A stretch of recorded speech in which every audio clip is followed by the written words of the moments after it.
Right now, somewhere in your chest, there's a weight, a heaviness that makes breathing feel like effort, and maybe you've been carrying it for hours, maybe days, maybe you don't even remember when it started. You found this video because something inside you is screaming for relief. And I need you to hear something before you do anything else.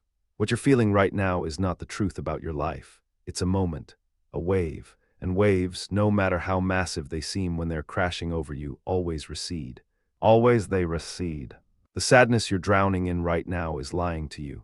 It's telling you that this is permanent, that nothing will change, that the pain you feel today is the pain you'll feel forever.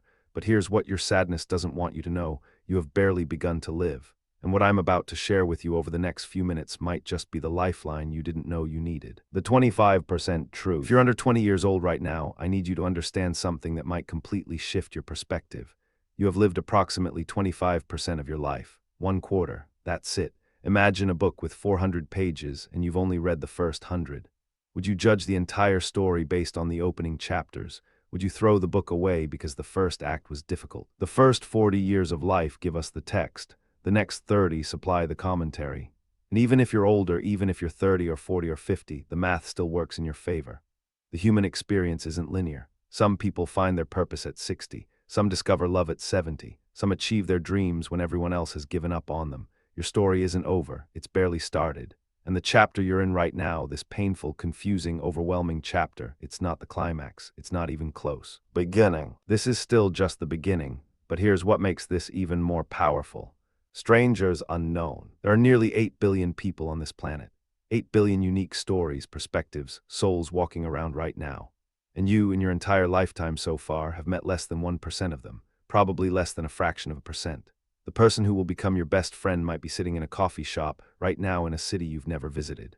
The love of your life might be going through their own heartbreak at this very moment, completely unaware that you exist. The mentor who will change everything for you might not even be in your field yet. Think about that. All the meaningful relationships in your life so far, every person who has ever made you feel seen, understood, valued, they represent an almost insignificant percentage of the connections still waiting for you. Now that you see how vast the world really is. Hit like and subscribe to keep exploring these perspectives that transform how you see your life. Because what comes next is something most people never consider. Unmade memories. Close your eyes for a moment and think about your favorite memory. Maybe it's a summer day with people you love. Maybe it's an unexpected moment of pure joy that caught you off guard. Maybe it's something so personal that you've never told anyone about it. Now here's what I need you to understand. That memory didn't exist before it happened. There was a version of you in the past who had no idea that moment was coming. A version of you who might have been just as sad, just as lost, just as convinced that happiness was impossible. And then, without warning, life handed you something beautiful. Unexpected beauty arrives. Your best memory might not have happened yet. The road trip that changes everything. The conversation that heals old wounds. The sunrise you watch with someone who makes you feel like you belong. The laughter that brings you back to life. These moments are out there, waiting in your timeline, completely unaware that you're crying right now, wondering if things will ever get better. They will. They're already forming. And speaking of what's forming in your future self. Imagine yourself at 100 years old. You've lived a full life, whatever that means for you. You're surrounded by people who love you, maybe children, maybe grandchildren, maybe friends who became family. Your body is tired. Your time is almost up. And in that moment, lying there knowing it's almost over, what do you think you'll want? You'll want one more day. Not a perfect day, not a day without pain. Just one more ordinary, messy, imperfect day of being alive. One more chance to feel the sun. One more conversation. One more moment of existence. In the depth of winter, I finally learned that within me there lay an invincible summer. That future version of you, wrinkled and wise and full of stories, they would give anything to be where you are right now. Young enough to change, strong enough to try again. Alive enough to feel this pain, which means alive enough to feel everything else too. You are living the days your future self will desperately miss. But this raises an important question about what you're actually experiencing right now. The wave theory. Emotions aren't permanent states, they're waves. Psychology has proven this repeatedly through research on emotional regulation and affect dynamics.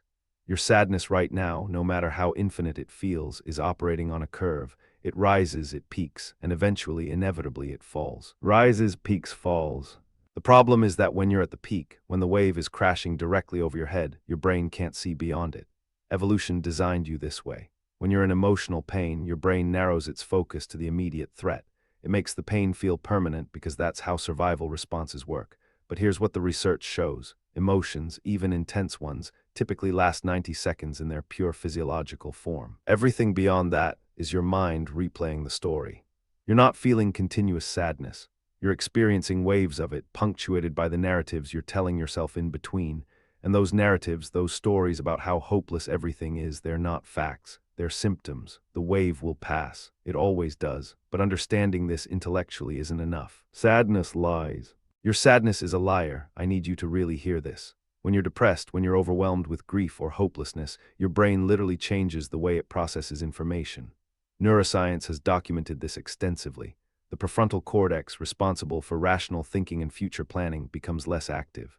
Meanwhile, the amygdala, your fear and threat detection center, goes into overdrive. Distorted. This means the conclusions you're drawing right now about your life, your worth, your future, they're being filtered through a brain that is chemically compromised.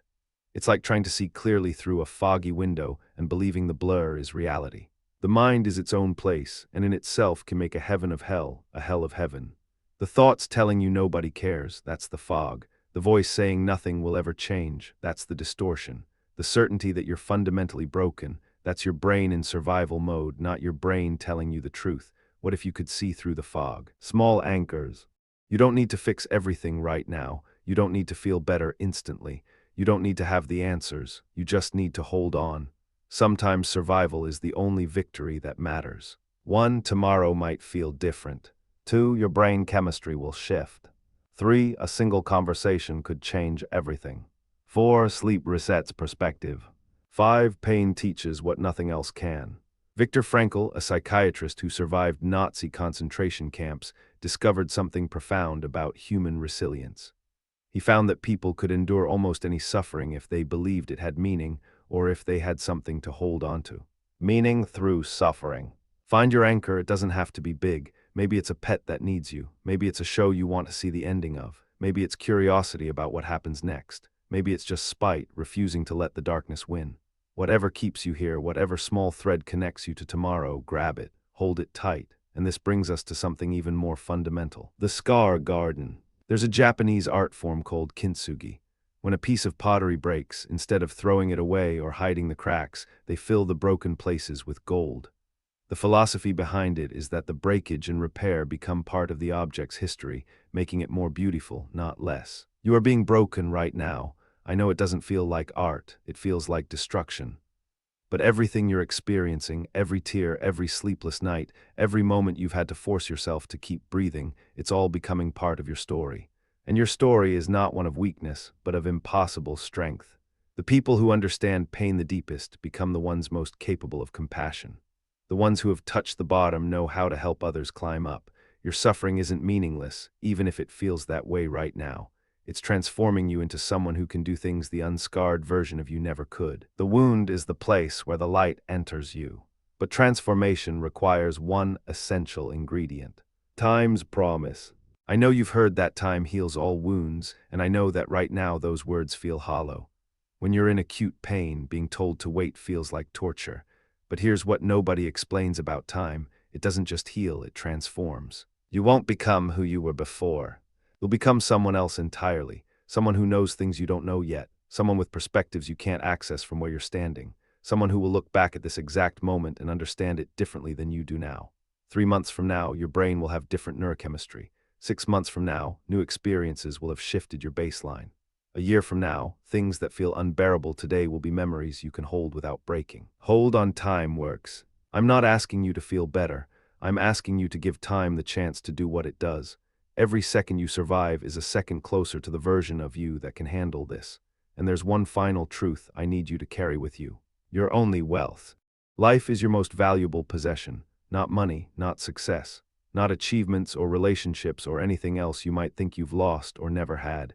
Your existence itself, the fact that you are here, breathing, thinking, feeling, that is the treasure. Everything else requires life first. Happiness requires life. Love requires life. Purpose requires life. Even the sadness you're feeling requires life. You can change almost anything about your circumstances given enough time and effort, but you cannot get life back once it's gone. This is not forever. You are not trapped. The story is still being written. You don't have to love your life right now. You don't have to feel grateful or positive or hopeful. You just have to hold on to it, because that's all any of us really have. And while you're holding on, remember, the good people you haven't met yet are out there. The beautiful places you haven't seen are waiting. The version of you that gets through this is already forming. To live is the rarest thing in the world. Most people exist, that is all. Keep living, not existing. Living, even if living right now means just surviving until tomorrow. One day, maybe decades from now, you're going to be somewhere unexpected. Maybe watching a sunset with someone who loves you. Maybe achieving something you once thought impossible. Maybe just having a quiet moment of peace that your current self can't imagine. And in that moment, you might remember this night, this video, this exact feeling of wanting everything to stop. Remember this moment, and you'll realize that the person you are then exists because the person you are now chose to stay. Every beautiful thing waiting in your future depends on you making it through this chapter. The tears you've shed are not the end of your story. They're just rain, and after rain, things grow. If you made it this far, comment still here to prove you're one of the ones who holds on. Because the world needs people who understand darkness and choose light anyway.